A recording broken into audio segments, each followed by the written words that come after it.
Hello everybody, Walter here, and yeah, I've been seeing a lot of people talk about Netflix's Avatar: The Last Airbender, and I wasn't gonna do a video about it because the market is flooded with all the reviews about Netflix's Avatar: The Last Airbender. No, don't get me wrong, I didn't have much expectations going into watching Avatar: The Last Airbender, the live action version, simply because I know Netflix's track record with live action and just live action in general. It can't capture the beauty and the simplicity of animation. I've gone on a rant about this on my Facebook page, and I think what's so special for me about animation is that animation animation makes you believe you can be in that setting. You can be, in that fantastical world that you're being shown, and essentially animation does can do more things in terms of their energy, in terms of showing off certain movements better, showing certain, you know it's the elasticity effect. I want to call it, but obviously I know it's more of the energetic movement. I know it's more of the it's more of the hard work that goes into animation, and kind of gives animation a boost over live action. And in terms of the good, I will talk about the good first for Netflix's the live action remake, redo, whatever. I think that the acting was fine, particularly Zuko's and Iroh's. I thought they were pretty good. Ozai as well. I thought that he was pretty accurate. Azula, I don't think I don't think she got enough time. I would like to see her maybe more. Obviously, if the second season does get a green line, I would like to see her bring more to that character, because it wasn't really about the crazy Azula. Obviously, crazy Azula is the main part of it, but obviously when we watched Azula in Netflix's the last sorry, the original ATLA, um, there was a hidden underlying theme of, man, what happened to this kid, because obviously we know that it's not really nature, it's nurture. It has to be nurture, because essentially, obviously in the third season of ATLA it's nature versus nurture, but essentially the nature turned into nurture, because what it is that the father, mainly brought her up, and in Zuko's case it was the mother. I am interested in them tackling that. I mean, they touted themselves to do more of a Game of Thrones type of thing, where I think that a lot of people misunderstand it. People go into the incest kind of dealings, but I don't think they meant that. I think they meant more of the grown up discussions that were being had in the original Avatar: The Last Airbender, but could not be really explored because it's a kid show essentially, and it's animation, so it's hard to tackle those issues in a full spectrum. They touched upon it in a small spectrum, in terms of they gave you subtle hints of what was happening, and obviously I'm glad that I watched it growing up, but I obviously will be honest, and I will tell you that I did not get to experience it as a kid, and then as an adult I experienced it in bits as a kid, and I experienced the full thing as a teenager, not really an adult, but a teenager moving on to a young adult. So, um, the feelings and the emotions are still there for me, and I do think that um, Avatar: The Last Airbender is more of a slice of life filler kind of show, but it does pick up in season 2, season 3, and I will always say season 1 was kind of very slow. It was a very slow burn. Especially now, if I were to revisit Avatar: The Last Airbender, I can't sit through season one, just because it was, it's essentially an adventure kind of story in season one, and only during the third act of season one, meaning the ending episodes of season one, did we see some some, essentially some steam being picked up for the story to move on. And for me, I think that it's very hard to judge the uh, the live series, because on its own merit, because obviously you have the animation to compare it to, but I do prefer some of the things that they did in the live action series, because I do think that they abridged a lot of the episodes and made it kind of its own kind of weaving in. But I did think some of the choices they made were kind of weird. I think they could have explored more of the spirit world. I know that the CG was going to be more expensive doing the spirit world and all that, but I think that that could have been such an interesting, an interesting introspect for the live action series, because that would have been more of a fantastical, setting to kind of push more into that kind of setting in terms of the characters experiencing the spirit world for the first time. Cole being really menacing. I found Cole to be not that scary. I know there's gonna be some kids who are gonna be like, oh my god, it's baboon, but I don't feel that afraid of it. My brain is like, yeah, it's a fake thing in front of it, and because the actor who plays Aang, don't get me wrong, he did pretty well in the other episodes, but in that particular episode, I don't think he really portrayed the need, the absolute need to keep his emotions in check, because Cole is essentially a predatory spirit who does feed on emotions, who does feed on, you know, any changes in their fluctuation of emotions. So I don't know if that could have been done better, but I definitely do think he should have tried to kind of be like, okay, I should try to keep my emotions in check. Otherwise, the spirit could take me and be, be in um, captivity of the spirit world. Yeah, the other criticisms of the live action are pretty bang on. I thought that Katara was very weak, very very weak. She was portrayed as just a meek girl, and then suddenly she's a master. We don't really see her. We don't really see her come into form. We don't really see her. I don't know, because it was much better done in the animated series, because essentially Aang and Katara were trying to learn together, and that was basically the run on for their relationship to bloom and to further. So I don't know whether they wanted to keep the relationship um, down a bit for season one. I don't know whether they decided to cut out the relationship for season one. I definitely do think that that kind of hindered Katara in a bit, but there were other things they could have done, maybe to kind of encourage her to you know to be a better waterbender, because I definitely don't think that she did not really have any motivation to be a better waterbender in terms of what it is she wanted to accomplish, because she didn't really have a goal. It's essentially helping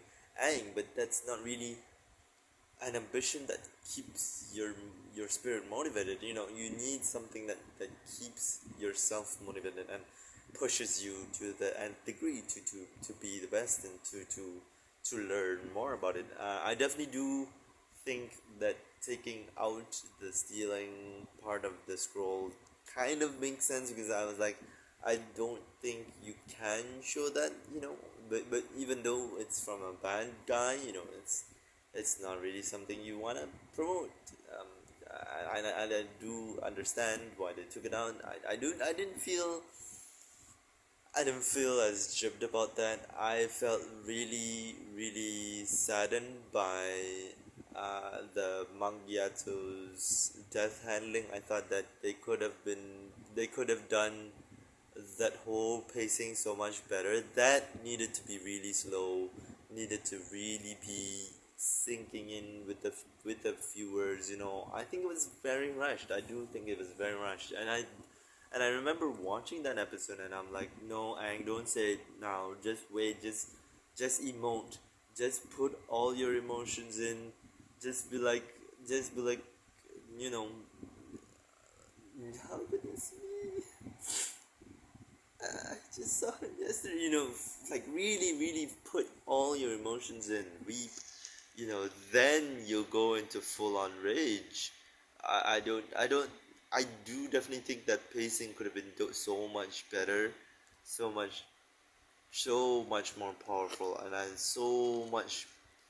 I think that some of the I was watching some of the reactions and some of the people reviewing, and I think that a lot of people watched the Avatar: The Last Airbender animated series, and I think for me that can kind of separate it as much as I want, but I know that there are some things I'm gonna be comparing it to, but in that scene I was like, okay, I'm gonna judge this specifically on its own because I remember watching the movie and being really really miffed that they just fucking swept that away. That Aang literally saw the bones of his people, and the genocide effect of him leaving, and essentially that embedded himself a responsibility that he can't erase because he did leave his people undefended. And I do, on the flip side, I do definitely think that Gyatso saying that he couldn't have done anything if he was with them on that day, it definitely does kind of lessen the weight, but it will never leave him as an emotional baggage because he will still see himself as responsible. Um, I do definitely think that him being revealed as Avatar as well is kind of a weak thing. I know that it wasn't really hyped in the animation as well, but at least there was a full on flashed out story that Aang was you know playful kid, and it just so happens that when he was playing with other kids, he was really really OP, essentially overpowered, and every time they played games, he would always win, and he was always a powerful airbender. And I do think they tried to accentuate that point that he was a very powerful airbender, and therefore he should be a powerful bender. But what that took away is that Aang himself admits that no, I'm just a powerful airbender, and he insists that he's just a powerful airbender, but essentially he is the Avatar. He can't, he can't run away from the fact that his powers are not just limited to airbending. He does need to practice waterbending. He does need to master waterbending. He does need to master earthbending, and he does need to master firebending. I am actually more excited to see them tackle the firebending element of it because that in itself I think could be very much a turning point for Netflix's Last Airbender, because I do think that can be so much better explored, because that one is just kind of like little bits here and there. Earthbending, I think that one is more on him learning to be more of, more of his own person, not really being pushed around, not really being pushed over, because essentially him as an airbender, he does tend to be, fleeing away from problems, running away, or just kind of dodging things here and there, and that's the airbender way. But in the earthbending arc, he does need to learn how to stand his ground, and in the firebending one, he needs to learn that fire is something to be afraid of, but it can also be a source for people to hope, people to have something to look forward to and something to admire, because firebending is not just about power, it's also about beauty, it's also about creating new things from the fire, because without fire we wouldn't have light, those are the things that he learns.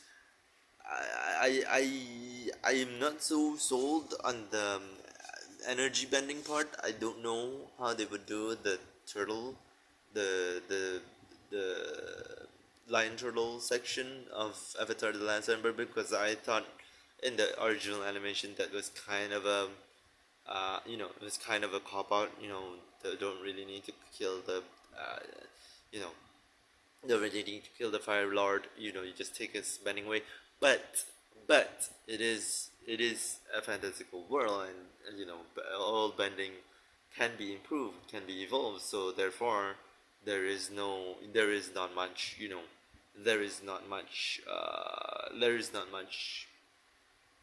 I mean, there is leeway, but there is not much you can do about them wanting to elevate the bending into something that's you know unique to the world. And obviously as well, lightning bending was something new for fire bending.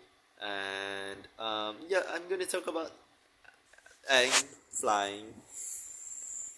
I did think that it was a cheapening of the airbending teachings, because, as you know, um, airbending is very close to me because I'm a Buddhist, and essentially, airbenders are Buddhists.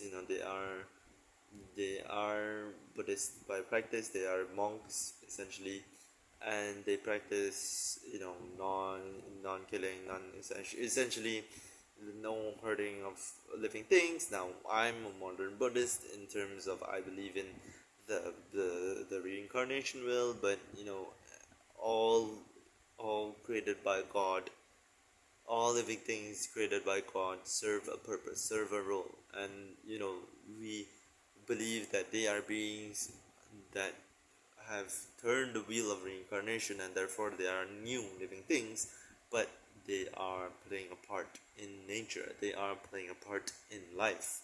So therefore, if some of them are, let's say for an example, they're pigs, or they're cows, or they're being bred to be eaten, therefore their fates are to be eaten. So my type of Buddhist teaching is very different from the original Buddhist teaching. But even now, now Buddhism is moving into secularism, which is essentially they believe in vegetarianism, but they do understand that certain meat byproducts are essential for their own bodily maintenance, unless they reach Buddhahood, which is a state of being that they need to reach in terms of enlightenment. But yes, the whole arc of flight is about essentially being enlightened, being detached from the earthly form, being a bodhisattva, a, a Buddha. Now, the difference between a bodhisattva and Buddha is very technical, but a Buddha is essentially the highest form, bodhisattva is the lower minor form, um, but essentially, bodhisattva has almost the same powers as the Buddha. So, in any case, I'll just take Zahir's storyline and really break it down for you. Zahir lost his his love, lost anything that he would have maintained, that it is in his belief that kept him in this world. And therefore, when he lost his love, his girlfriend, he believed that there is nothing more in this world that he needs, and therefore he attains the power of flight. So, them putting Aang being able to fly, I really struggle with that. Some could say that he jumped and therefore kind of just airbended a bit, but it was a significant amount of time in the air, enough for me to say that's kind of flying. I'm sorry, but that's kind of flying. So I do definitely understand that criticism, and I do support it, because I'm just like, yeah, it kind of pained me to see that. Um, what else? I do think that Yue was a fine fine character. I'm pretty 50-50 on them being like, oh, since Yue has the moon spirit, she can turn into a spirit. It's an evolution for the spirit animals for sure, but it's not really in the canon. Don't get me wrong. I didn't read the comics, so I wouldn't know, but I do definitely have never. I definitely haven't never. I've never seen spirit animals becoming, people, unless they possessed people. In terms of like Korra. I'm just thinking here. I think that Iroh's and Zuko's relationship was really well done in this one. I think the actor playing Zuko did a really great job. He held his own. Um, Iroh did a really good job. I think that the Luton funeral could be explored a bit more. I definitely think that was a bit of just the Easter egg, just a little crumb, but I do think that can be explored more. If you really want to go the Game of Thrones route, don't go the violence route. Go the deep philosophical thoughts of Game of Thrones, because Game of Thrones, the best part about the Game of Thrones for me, obviously, was the sex as a guy, but in terms of as an intellectual, I enjoyed Littlefinger. He was really smart, manipulative. He's a political guy, and I really enjoyed the season before the last season, because that was a really well done arc for Peter. Sorry, for Littlefinger, because he was like, oh yeah, this happened, and still trying to manipulate Sansa, but Sansa turned around and was like, no, I know it was you, you know, and really shocked him. He really was like, oh fuck, I've lost the game. I've lost the game. Um, yeah, final rating. Yeah, but I found, but I have to be honest. I did not give it a fair, real shot. I thought that the episodes kind of ran too long. Oh, don't get me started on the Boomy arc, man. That was so fucked up. That was that was so badly done, man. I mean, here was a chance to really do a character who was really goofy and kind of fun to see, and turn him into a whiny bitch. Like, it was so cringe. I was just like, no, this is not Boomy. This is some crazy asshole that kind of wants to force Aang into the real world. And don't get me wrong, like, Aang needs to be woken up to the real world right now and stop being, so playful and but he's technically still a kid, and he will still be rambunctious, he will still be playful, but he needs to realize that there are consequences to his actions. Obviously he does, but not in that fashion, not in the way that Boomy did it. It was uncalled for. I definitely think the steps to building up to the fight was even was just head scratching. I was just like, why? If I don't know the original story, I would be like, but why is he doing this? Why, if he is your friend, why is he doing this? Why is he challenging to you? Why is he challenging you to fight? There is no specific reason for him to challenge him to a fight. The whole reason in the animation he challenged him to a fight was because he was doing Rumpelstiltskin's skit. He was literally uh, challenging him to to to to remember who his friend was. All these little games was for him to understand who he was as a person, and he hasn't changed from when he was a kid. He's still that same kid who is he was silly, he was crazy, but he was bloody brilliant, you know.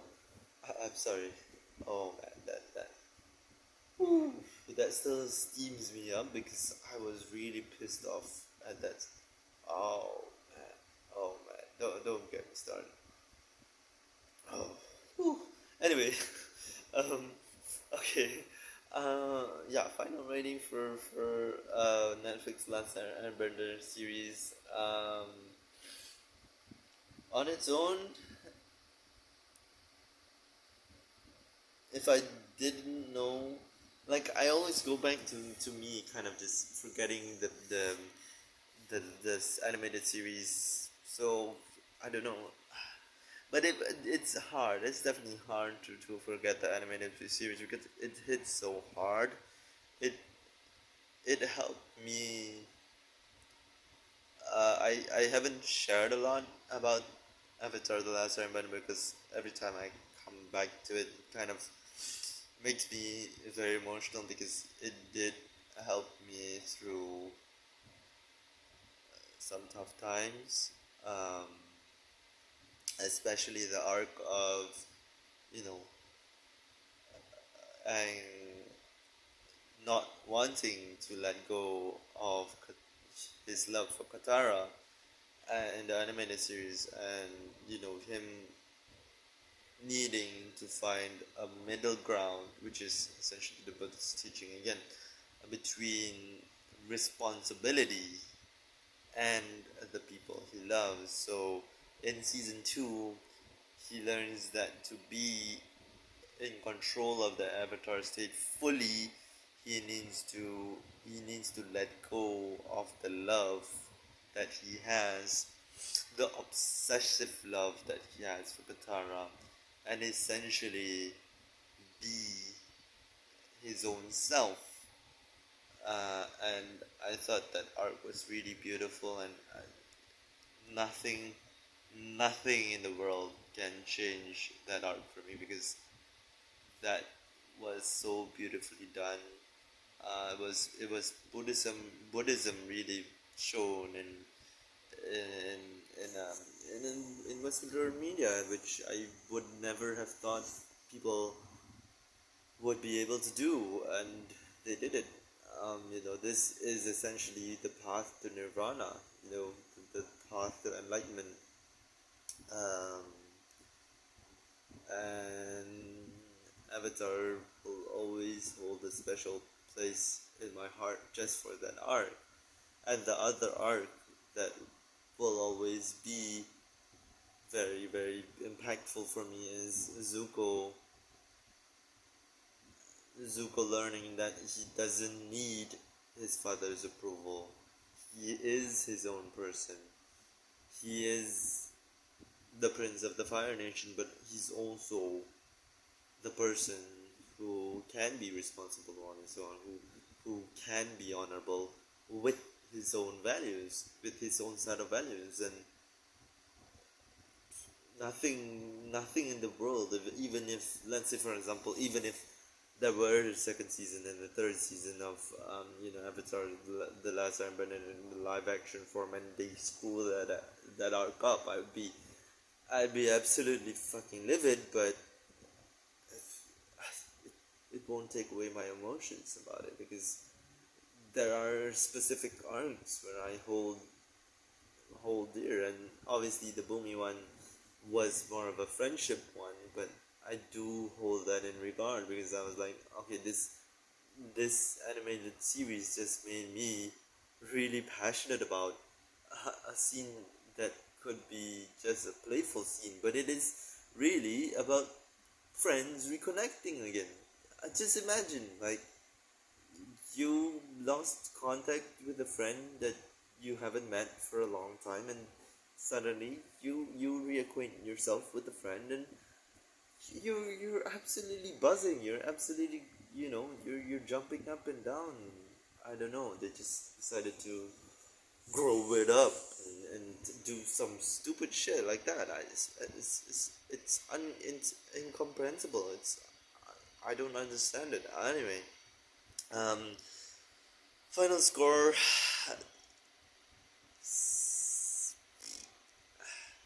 I want to give it a six. I want to give it a 6 out of 10, just because of their effort. I do kind of commend their effort for trying, but they still did not learn the lessons from the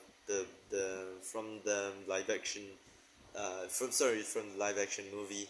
I read some stories that they just thought that, we thought the fans were not happy about the casting, just about the casting, and some of the storyboards for sure, but we weren't expecting so much backlash for the plot choices that we made.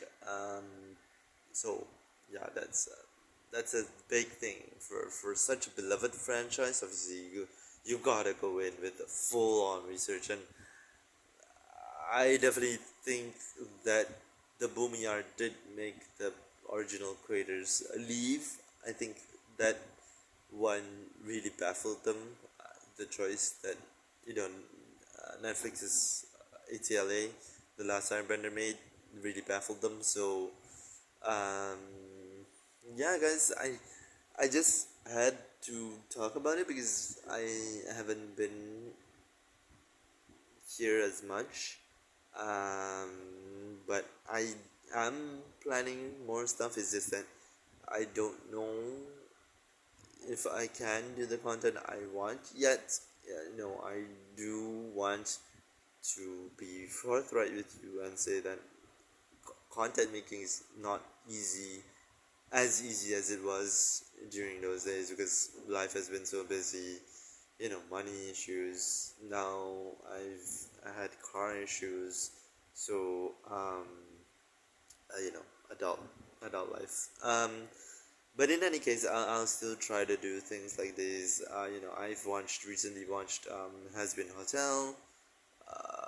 I'm still watching anime. Obviously, haven't caught up on a lot of anime yet, but I'm preparing to binge watch, actually, because I prefer to binge watch. I've just finished Free Run's recent episode. Fantastic episode. I have to say, like, the recent animes that made me read the manga is Solo Leveling, which is the manhwa, and Free Run, which is the manga, and also Shangri-La Frontier, which is the manga. So yeah, I know what's gonna happen next in Free Run. I don't know if this will be I think this is the final arc, which makes sense for Free Run.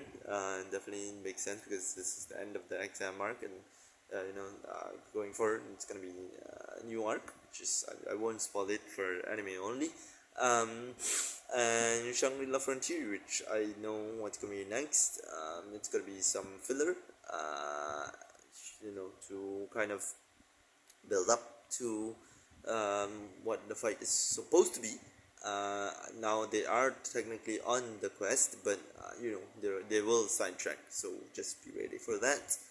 And yeah, I'm still waiting for Wukong. Still waiting for uh, I'm still waiting for I'm still waiting for Little Nightmares 3 to come out, so yeah, just be ready for that when it drops. I will try my best to keep up to date with the games dropping.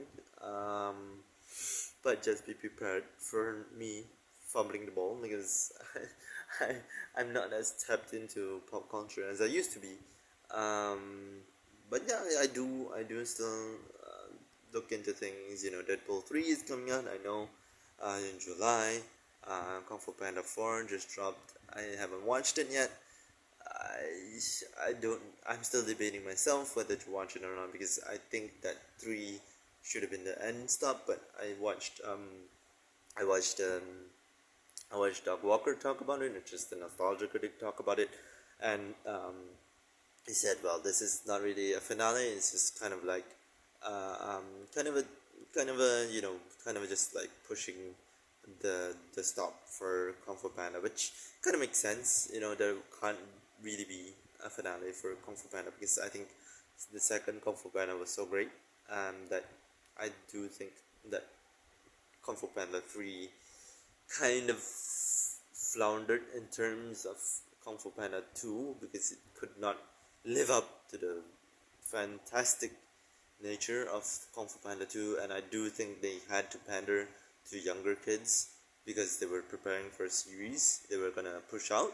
So yeah, I definitely understand that.